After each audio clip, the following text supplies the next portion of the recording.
Our chapel speaker this morning is our own Mr. Chandler.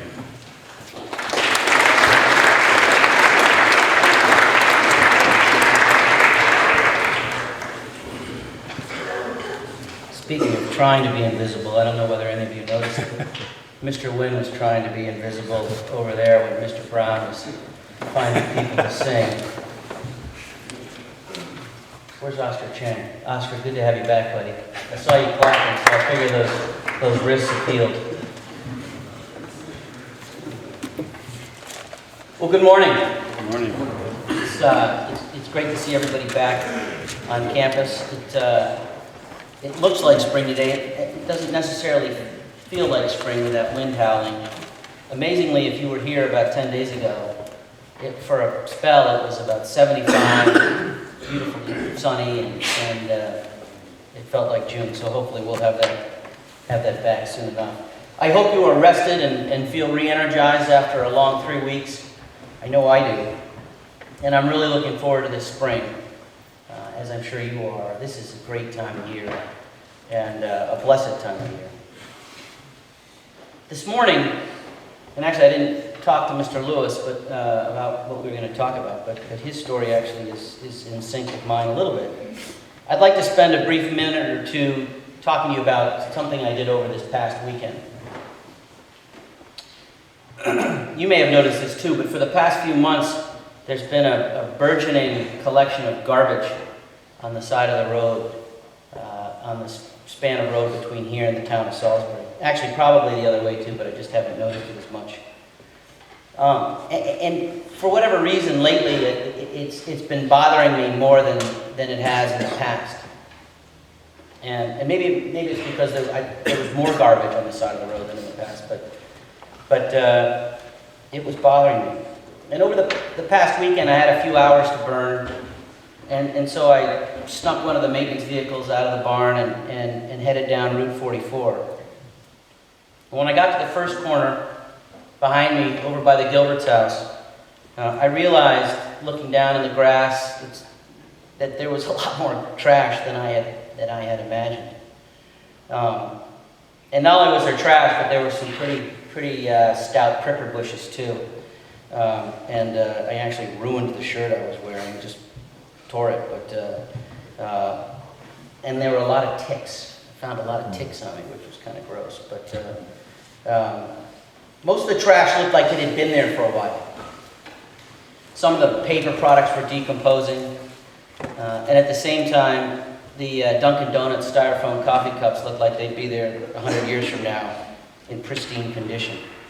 But I went all the way down. There's a house, the first house on the left before you get to Taconic Road. I cleared down to that house on both sides of the road and back. It's about 400 or 500 yards. And I actually filled the back of that Easy-Go golf cart type machine with trash. It took a couple of hours, but I felt good about what I did. But I wanted to get down to Taconic Road, so the next day I got back in the cart and did it again. And this time I had reinforcements. I took young Headmaster Chandler with me. And I just wanted some company, and so again we spent a couple hours picking up trash. And again, I couldn't believe how much trash there was by the side of the road. And we went all the way down to Taconic Road to that first blinking light before you get to the garden center. And it was interesting. To listen to Rusty talk about what we were doing. You hear the term "through the eyes of a child" all the time, but immediately he centered on the fact that whoever tossed the trash was bad. These were bad people who were littering. And to be honest, I hadn't intended to impart that lesson to him, but he was quick to figure it out. And in truth, we were doing something that was a little onerous because of someone else's selfishness or disregard. But in truth, some of my work was penance. As a young lad, I can remember a few times throwing things out the window of my car, throwing trash out the window of my car. I don't know whether it was a soda can, but I remember doing it And I don't think I did it that often, but I certainly did it from a time or two. And as I cleaned up the garbage on the side of the road, I felt this kind of guilt and shame that I had ever done such a stupid thing. I didn't tell Rusty that. I didn't want him to think I was bad. But we had a blast together clearing the road. It was great father-son time. We talked about a lot of stuff. We filled the entire back of the E-Z-GO again one more time, and we went home. And I can say we were both satisfied. We felt good about what we had done.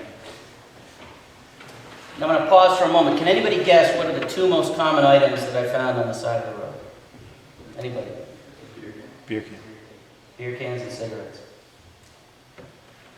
The next two most common. Dunkin' Donuts and McDonald's paraphernalia. American companies at their very best. Anyway, back to the road. So when we finished, I guess I've just been thinking, I don't know, the last few days about reflecting on what we did, and the first comment I have is how people reacted to me, and then the next day to me and to Rusty while we were on the side of the road. That can be kind of a dangerous bit of road there. There's some turns, and it's going down a hill, and I think people probably drive, even though it's a school zone, people drive faster than they probably should. And some people were great. They slowed down, they gave me a wide berth, almost as if to say, don't worry, I see you. It was a Sunday and a Saturday, so people shouldn't have been hustling to work, as they do on a school day or a work day. But and a couple people actually slowed down and waved or beeped their horns, and I took that as, I see you, and hey, good for you for doing that. We didn't set out to get kudos, but it was nice that people acknowledged what we were doing, and my hope was that maybe they would get out in front of their yard and pick up some of the trash as well. It was nice to be noticed. Unfortunately, the vast majority of cars went by us at what felt like 100 miles an hour. In fact, the speed at sometimes was frightening. And I made sure that Rusty stayed far away from the road, and we called out cars when they were coming to point them out to each other. But it disappointed me how the disregard, I guess, that people had for us on the side of the road when we were, trying to brighten things up for everyone. My takeaway was the next time I'm driving through a work zone where guys are working on the power lines or trees or paving, I'm going to go slow. I'm going to go really slow. Because in that 3 to 5 seconds, you actually send a very important message about whether you see them, whether you care about them, whether you appreciate what they're doing.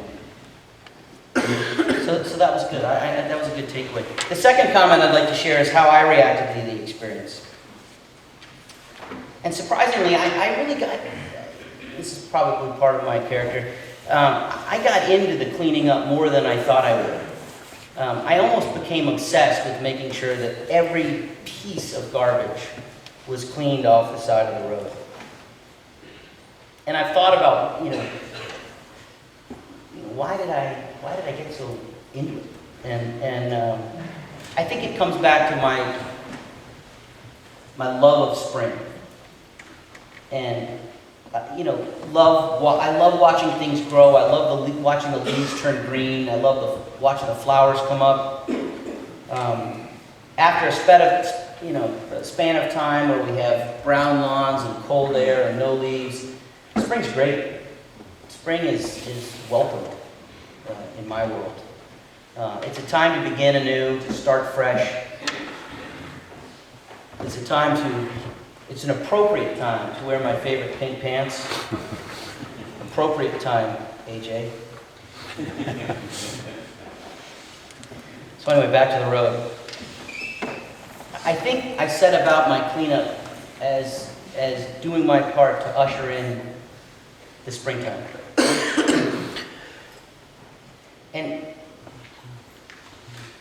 you're going to think this is a stretch, but in the moment, it was fairly spiritual being on the side of that road, thinking about spring and thinking about doing my part to usher in the spring, to welcome the spring, the goodness of spring.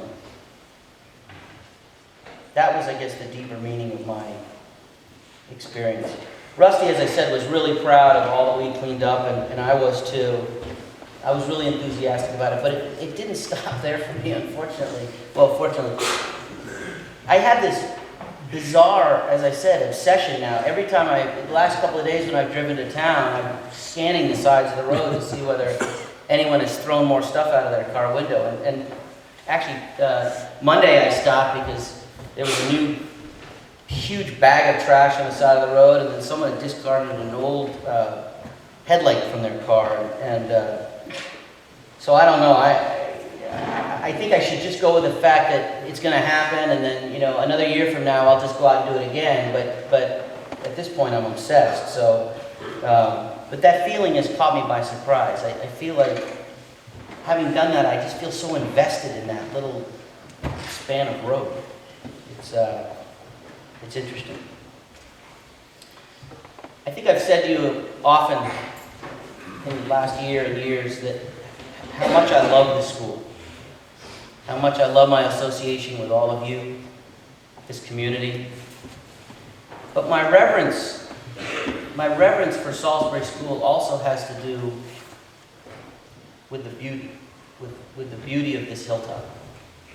You know, if you're sitting in your pew now and you're looking out in front, or you're looking out these windows over the Taconic Mountains, we live in one of the most exquisite parts of the world.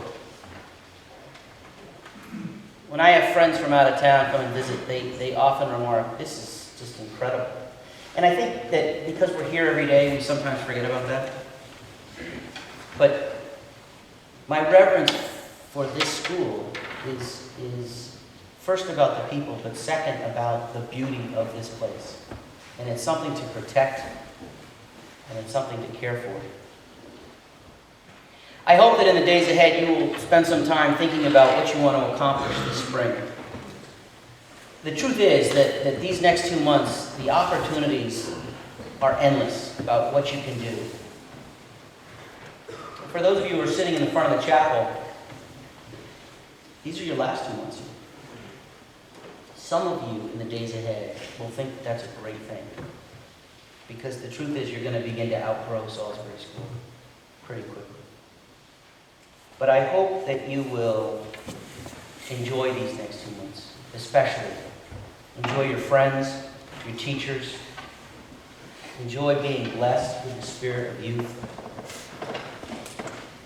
You will think from time to time, I can't wait to get out of here. And then the day you leave, you're going to think to yourself, and trust me, I can't believe I'm leaving.